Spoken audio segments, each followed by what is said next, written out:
Hi friends, मैं doctor Vinod Sharma सेहत की कुंजी यूट्यूब चैनल से बोल रहा हूँ। एक बार फिर से आपका स्वागत है हमारे यूट्यूब चैनल सेहत की कुंजी में। दोस्तों, आज जो मैं वीडियो बना रहा हूँ वो ब्लड प्रेशर के ऊपर बना रहा हूँ, यानी हाइपरटेंशन या हाई ब्लड प्रेशर भी बोलते हैं या उच्च रक्तचाप भी इसको हिंदी में बोलते हैं। हाइपरटेंशन, हाइपर मीन्स ज़्यादा और हाइपो माने होता है कम। तो हाइपरटेंशन यानी कि ब्लड प्रेशर का बढ़ना। दोस्तों, ये जो ब्लड प्रेशर की बीमारी है जिसको हाइपरटेंशन या हाई बीपी कहते हैं, या एक आज बहुत आम बीमारी हो गई है। ये समझिए कि पहले ज़माने में तो ये था कि ओल्ड एज हो जाती थी तब ब्लड प्रेशर बढ़ा करता था, लेकिन आज ऐसा देख रहे हैं हम कि यूथ कल्चर, बहुत से तो अनमेरिड लोगों को भी आज ब्लड प्रेशर की बीमारी हो गई है। यानी अभी 25-30 साल के बच्चों को भी देखा है, बल्कि एक पेशेंट तो मेरे पास ऐसा आया था जो मुश्किल से 10 साल का बच्चा था और उसको हाई ब्लड प्रेशर था, बहुत ज़्यादा हाई बीपी था और वो बड़ी हाई डोज में मेडिसिन ले रहा था। तो दोस्तों, ये जो हाई ब्लड प्रेशर की बीमारी है ये क्यों हो रही है आजकल इतनी कम एज में भी? इसकी वजह है हम लोगों का खान पान और रहने की लग्जरियस लाइफ है। यानी हैबिट्स हमारी सारी खान पान की बदल गई, रहने की स्टाइल सब बदल गई। और तो इस सारी वजहों से क्या होता है कि हम जो भी खा रहे हैं खाना, और उसमें बहुत ज़्यादा कोलेस्ट्रॉल बढ़ रहे हैं, बहुत ज़्यादा फैट है। तो उस फैट की वजह से क्या होता है कि ये कोलेस्ट्रॉल हमारी ब्लड कैपिलरीज, आर्टरीज वगैरह इनमें जाकर के रुकने लगती है, और उनमें रुकने की वजह से क्या होगा, उसका पैसेज यानी उसका रास्ता नैरो हो जाएगा, और नैरो होने की वजह से ब्लड प्रेशर बनने लगता है और ब्लॉकेज मतलब बहुत सारी बीमारियां बनने लगती है। तो मतलब ब्लड प्रेशर का ये है कि हाई ब्लड प्रेशर रास्ता नैरो होने की वजह से ही बनता है। अभी मैं आपको उसका पूरा डिटेल समझाता हूँ। तो दोस्तों, आर्टरीज का रास्ता नैरो हो गया है। अब नैरो होने से क्या होगा कि हमारे हार्ट को ज्यादा प्रेशर लगाना पड़ेगा ब्लड को फेंकने में। अब ज्यादा प्रेशर लगाने का मतलब, प्रेशर ज्यादा बढ़ने का मतलब ब्लड प्रेशर बढ़ना हो गया। तो इसलिए जो है ब्लड प्रेशर बढ़ता है कि अगर आर्टरी का रास्ता, आर्टरी हमारी इलास्टिसिटी होती है उनमें, यानी कि बहुत लचकदार आर्टरीज होती हैं। और ये मैं आगे अभी आपको बताऊंगा, चलो मैं बहुत ज्यादा अभी आपको नहीं बता रहा, मैं आगे जाकर के डिटेल्स में बताऊंगा। तो खैर, कुल मिला के आप ये समझ लीजिए कि जब आर्टरी का रास्ता रुक जाएगा तो हार्ट को ब्लड को पंप करने में, जो आर्टरीज में पंप करके ब्लड फेंकता है, तो उसको पंप करने में ज्यादा प्रेशर लगाना पड़ेगा। और ज्यादा प्रेशर लगाने का मतलब इसी को ब्लड प्रेशर कहते हैं, यानी ब्लड को फेंकने में ज्यादा प्रेशर लगाना। तो अब ये वैसे आपको बताऊं कि ब्लड प्रेशर की नॉर्मल रीडिंग क्या होती है।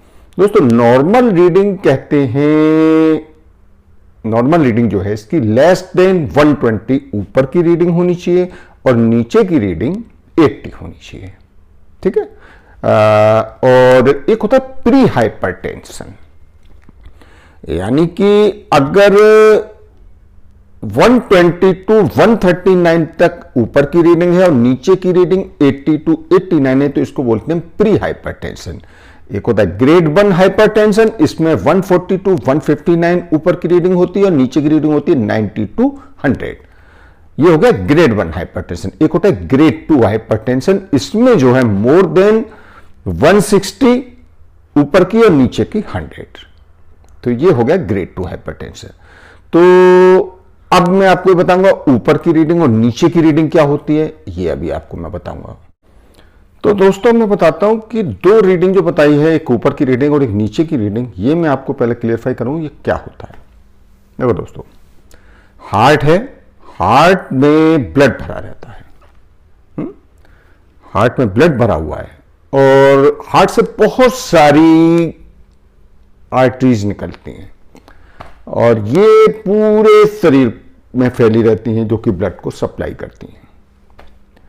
तो हार्ट जब पंप करता है, हार्ट पर बहुत सारा ब्लड भरा हुआ, और जब ये पंप करता है तो पूरे शरीर में ब्लड को फेंक देता है, पूरे शरीर में ब्लड फैल जाता है आर्टरीज के थ्रू।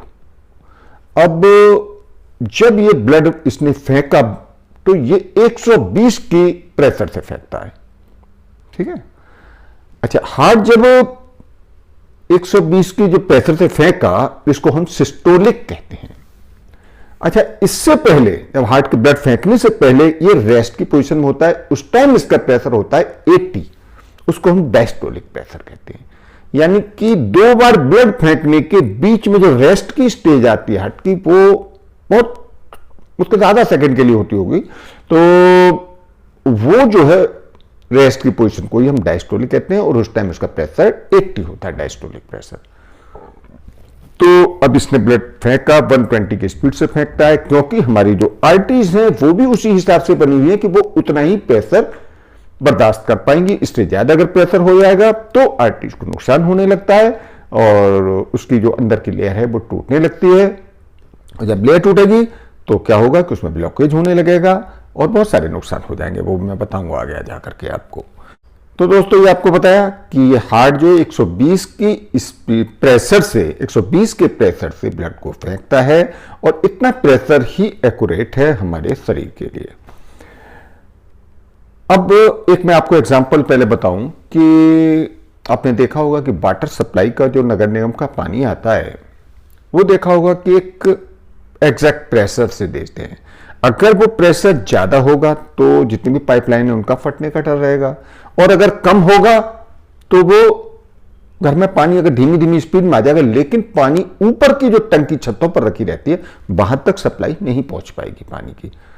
तो इसी तरह से अगर हमारे हार्ट का जो प्रेशर है अगर वो कम होगा, अगर कम होने पर क्या होगा कि हमारे ब्रेन तक उसकी जो है सप्लाई नहीं पहुंच पाएगी, और ब्रेन तक सप्लाई नहीं पहुंचेगी तो हमको चक्कर आने लगेंगे। यानी प्रेशर अगर कम होगा तो ब्रेन तक ना पहुंचने के हमको चक्कर आने लगेंगे, और चक्कर आ जाएंगे तो यानी कि कुल मिला के ये है कि प्रेशर ना तो कम होना चाहिए ना ज्यादा होना चाहिए, यानी 120/80 एग्जैक्ट प्रेशर है। तो इस प्रेशर को मेंटेन रखना जरूरी है। हार्ट 1 मिनट में 72 बार हमारे शरीर को ब्लड सप्लाई करता है, और एक दिन में 1 लाख बार हमारे ब्लड को सप्लाई करता है हमारे शरीर को। और अब हार्ट में भी कहीं से ब्लड आता है। हार्ट को जो ब्लड लाती है वो कोरोनरी आर्टरी लाती हैं। अगर इन कोरोनरी आर्टरीज में ब्लॉकेज हो जाएगा तो अंदर की जो एंडोथेलियल लेयर है वो डैमेज हो जाएगी, और उस एंडोथेलियल के डैमेज होने की वजह से हमें बहुत सारा नुकसान झेलना पड़ जाता है। अगर इस ब्लॉकेज को न रोका जाए तो एक दिन हार्ट अटैक आ जाएगा। अब हाई बीपी से क्या होता है, ब्लॉकेज क्यों बनती है, अब ये आपको बताते हैं।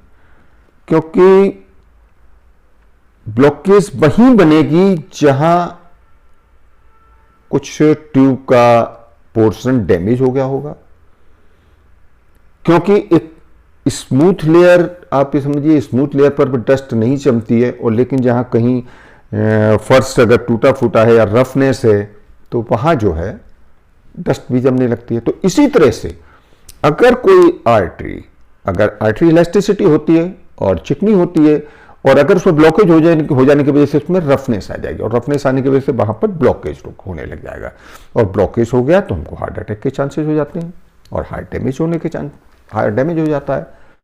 दोस्तों, हाई बीपी एक साइलेंट किलर के रूप में जाना जाता है, क्योंकि ज़्यादातर लोगों को हाई बीपी का पता ही नहीं लगता। उन्हें पता ही नहीं होता कि मैं ब्लड प्रेशर का मरीज हूँ या मेरा ब्लड प्रेशर बहुत बढ़ा हुआ है। मतलब बिल्कुल नॉर्मल दिखाई देगा, उसको कोई लक्षण, कोई सिम्टम्स नहीं होंगे, बिल्कुल नॉर्मल होगा, और चेक करते हुए पता लगता है उसको हाई बीपी है। पता नहीं कब से चल रहा है हाई बीपी। तो और पता कब लगता है, जब तक कि हाई बीपी, ये पता जब ही लगता है हाई बीपी का मरीज को जब तक कि उसका कोई बहुत बड़ा नुकसान ना हो जाए। यानी बहुत बड़ा नुकसान का मतलब है जैसे कि ब्रेन स्ट्रोक ना हो जाए, या हार्ट की कोई बीमारी ना लग जाए, या कोई ब्लॉकेज ना हो जाए, तो तब तक पेशेंट को पता नहीं लगता कि वो हाई बीपी का मरीज है। अब कुछ ऐसे भी मरीज हैं, ज्यादातर 80% लोगों को पता नहीं लगता है, लेकिन कुछ ऐसे भी लोग हैं कि जिनको पता लग जाता है कि हमें हाई बीपी है, यानी उनमें कुछ लक्षण आने लगते हैं। जैसे कि कुछ लोगों में लक्षण है सर का भारीपन रहेगा, सीना भारीपन रहेगा और सांस लेने में परेशानी महसूस होगी, सांस फूलने लगेगी, कई बार नाक से ब्लड आने लगता है, कई बार पेशाब से भी ब्लड आने लगता है और मुंह लाल हो जाता है, कभी कभी मुंह लाल हो जाता है और उनको ऐसा लगता है कि मुंह बहुत गर्म हो रहा है, इसको कहते हैं फ्लशिंग। और कभी कभी चक्कर भी आ जाते हैं और सीने में दर्द हो सकता है। तो दोस्तों अगर ये सिम्टम आ गए तब तो खैर आदमी दवाई शुरू कर ही देगा, लेकिन कुछ लोग ऐसे भी लापरवाह हैं कि फिर भी दवाई नहीं शुरू करते हैं। 1-2 बार दवाई खा ली, थोड़ा सा देखा बीपी नॉर्मल हो गया और बंद कर देते हैं दवाइयाँ। तो दोस्तों हमें लक्षण हो या ना हो, बेटर ये है कि हमें कभी कभी बीच बीच में बीपी चेक कराते रहना चाहिए। अच्छा, बीपी के बारे में भी आपको ये बताऊं कि बीपी ऐसा नहीं है कि आपने चेक कराया और आज नॉर्मल निकला, आपने कहा भाई मैं तो बिल्कुल ठीक हूं, ऐसा नहीं है। बीपी ये समझिए हफ्ते 10 दिन में एक बार चेक कराना चाहिए, बल्कि महीने में 3 बार आप चेक करा लो। अगर 3 बार में से 1 बार भी आपका हाई निकला है बीपी और 2 बार आपका नहीं निकला हाई, तो आप बीपी हाई के पेशेंट समझे जाएंगे और आपको डॉक्टर से कंसल्ट करके उसकी दवाई शुरू कर देनी चाहिए। अब दोस्तों बात करते हैं, अगर किसी का ब्लड प्रेशर हाई है तो उससे क्या क्या कॉम्प्लिकेशंस हो सकती हैं। देखो, हार्ट के ब्लड प्रेशर से जो कॉम्प्लिकेशन आती हैं, सबसे पहले तो यही है कि हार्ट में ब्लॉकेज को बढ़ावा मिलता है। दूसरा ये है कि हार्ट के मसल्स मोटे हो सकते हैं और हार्ट फेलियर भी हो सकता है। एक ब्रेन में TIA प्रॉब्लम होती है, इसको बोलते हैं transient ischaemic attack. Transient ischaemic attack में क्या होता है कि कभी कभी सडनली थोड़ी देर को चक्कर आ जाएंगे और आधा सेकंड को चक्कर आते हैं और चक्कर आके बिल्कुल एकदम फिर नॉर्मल हो जाता है। तो ये क्या होता है, TIA ब्रेन में नस होती है जो बहुत नाजुक और पतली होती है। तो अगर ब्लड प्रेशर हाई होगा तो वो नस फट जाएगी और ये इस तरह का चक्कर आ जाता है। बाद में ये पैरालाइज में कन्वर्ट हो सकती है। अच्छा, किडनी के नेफ्रॉन्स डैमेज होने लगते हैं, इसको कहते हैं नेफ्रोपैथी। और एक आँख में जो रेटिना है, आँख में ब्लीडिंग हो जाएगी, आँख में ब्लीडिंग होने से क्या होगा, रेटिना खराब हो जाएगा, इसको कहते हैं रेटिनोपैथी। तो ये जो है इसके कॉम्प्लिकेशंस बताए कि ये कुछ कॉम्प्लिकेशंस हैं। तो दोस्तों अब हम बात करते हैं कि ये ब्लड प्रेशर जो हाई होता है इसकी वजह क्या है, क्या कारण है कि ब्लड प्रेशर हाई हो जाता है या हाइपरटेंशन हो जाता है। देखो, इसको 2 कारण हैं। एक तो है, इसको 2 में डिवाइड किया हमने, एक तो प्राइमरी हाइपरटेंशन, एक सेकेंडरी हाइपरटेंशन। प्राइमरी हाइपरटेंशन 95% लोगों को प्राइमरी हाइपरटेंशन होता है। अब क्यों होता है, तो इसका बहुत सिंपल सा आंसर है कि कॉज इज नॉट नोन, यानी इसका कारण अभी तक पता ही नहीं है कि ये प्राइमरी हाइपरटेंशन क्यों होता है, यानी हाइपरटेंशन का अभी तक नहीं पता क्यों होता है। अच्छा, दूसरा जो है सेकेंडरी हाइपरटेंशन। सेकेंडरी हाइपरटेंशन क्या होता है कि किसी बीमारी की वजह से हो सकता है, जैसे कि किडनी की कोई प्रॉब्लम है और या फिर यह है कि थायराइड हार्मोन्स वगैरह की प्रॉब्लम की वजह से भी हो सकता है।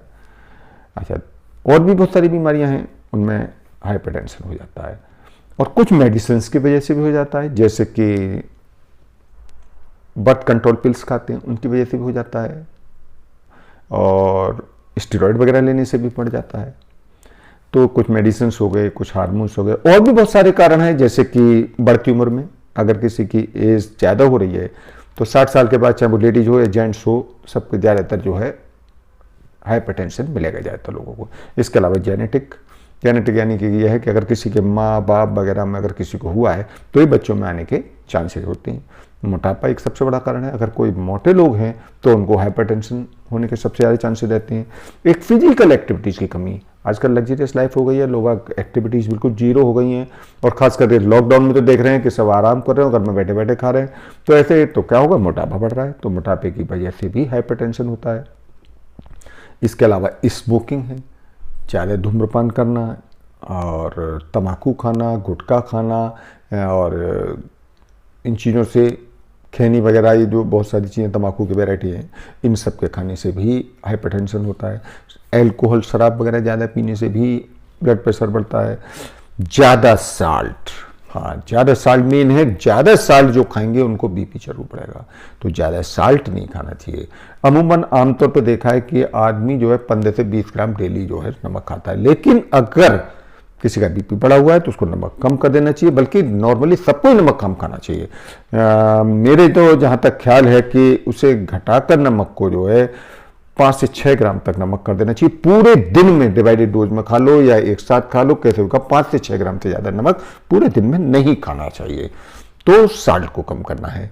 और इसके अलावा मीठा, जो लोग मीठा ज़्यादा खाते हैं उनको भी शुगर बढ़ने के चांसेस हो जाते हैं।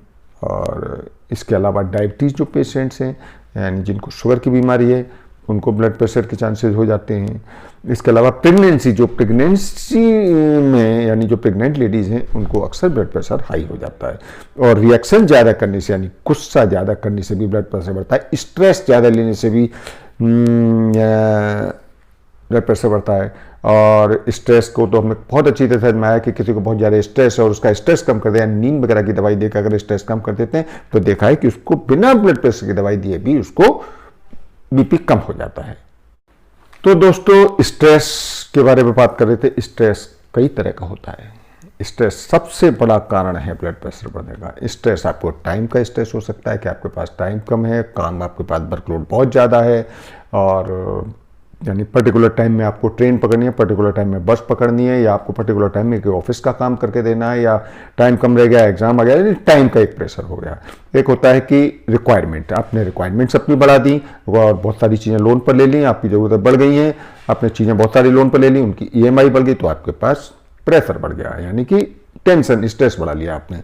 काम का प्रेशर, काम आपके पास बहुत ज़्यादा है, ऑफिस का बहुत सारा काम दे दिया, पढ़ाई का बहुत सारा काम दे दिया, घर का बहुत सारा काम है, तो वर्क प्रेशर हो गया, तो वर्क का भी स्ट्रेस हो जाता है। इसके अलावा चारों तरफ की इन्फॉर्मेशन, चाहे कभी कोरोना की इन्फॉर्मेशन सुन रहे हैं, कभी किसी की इन्फॉर्मेशन सुन रहे हैं, कभी यानी चारों तरफ से जो है इन्फॉर्मेशन का टेंशन हो जाता है। इलनेस, बहुत सारी बीमारी ऐसी, जैसे किसी को सुन लिया कैंसर हो गया, किसी को TB हो गया, कुछ हो गया, तो यानी बीमारी की वजह से टेंशन हो जाता है, तो उसका स्ट्रेस भी बहुत सताने लगता है। और कई बार ऐसा होता है कि अकेलापन का भी स्ट्रेस बहुत होता है। अकेलेपन में क्या होता है कि जैसे कि किसी की वाइफ गुजर गई या किसी का हस्बैंड गुजर गया, तो अकेलेपन की वजह से उसको टेंशन या स्ट्रेस होता है, उससे ब्लड प्रेशर बढ़ता है। पैसे का स्ट्रेस सबसे बड़ा स्ट्रेस है।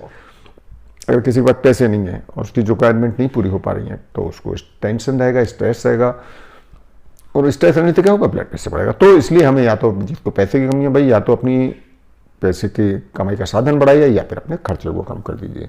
और गुस्सा, ईगो, किसी को गुस्सा बहुत आ रहा है, ईगो बहुत ज़्यादा है, तो उन लोगों को भी स्ट्रेस रहता है। और तो ये सारे कारण हैं तो स्ट्रेस के, तो हमें स्ट्रेस का मैनेजमेंट करना चाहिए, स्ट्रेस को कम करना चाहिए।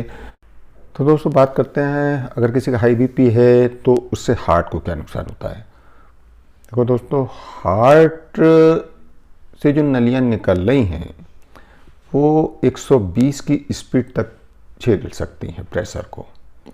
अगर वही प्रेशर बार बार ज़्यादा प्रेशर से आ रहा है ब्लड उनमें, हार्ट एक दिन में 1 लाख बार ब्लड फेंकता है। अगर 1 लाख बार ज़्यादा प्रेशर से ब्लड फेंकेगा, तो ट्यूब 120 से ज़्यादा का प्रेशर आ रहा है, 140, 160 का प्रेशर आ रहा है, तो वो इतना प्रेशर ट्यूब्स नहीं झेल पाएंगी और वो ट्यूब एक दिन उनकी अंदर की लेयर खत्म होने लग जाती है, एंडोथेलियल लेयर होती है।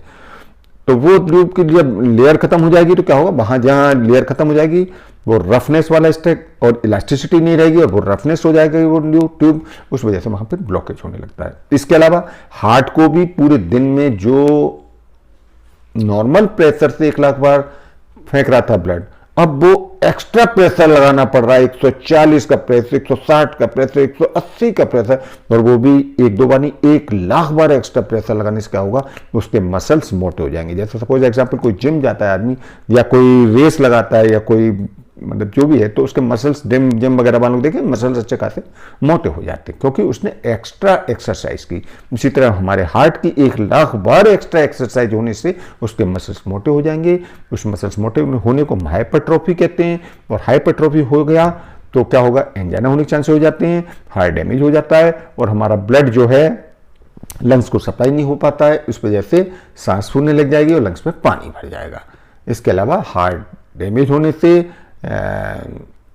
बहुत सारी प्रॉब्लम, हार्ट अटैक तक आ सकता है। दोस्तों बात करते हैं कि अगर किसी को हाइपरटेंशन हो रहा है तो हमें क्या डाइट खानी चाहिए। देखो हेल्दी डाइट लेनी चाहिए।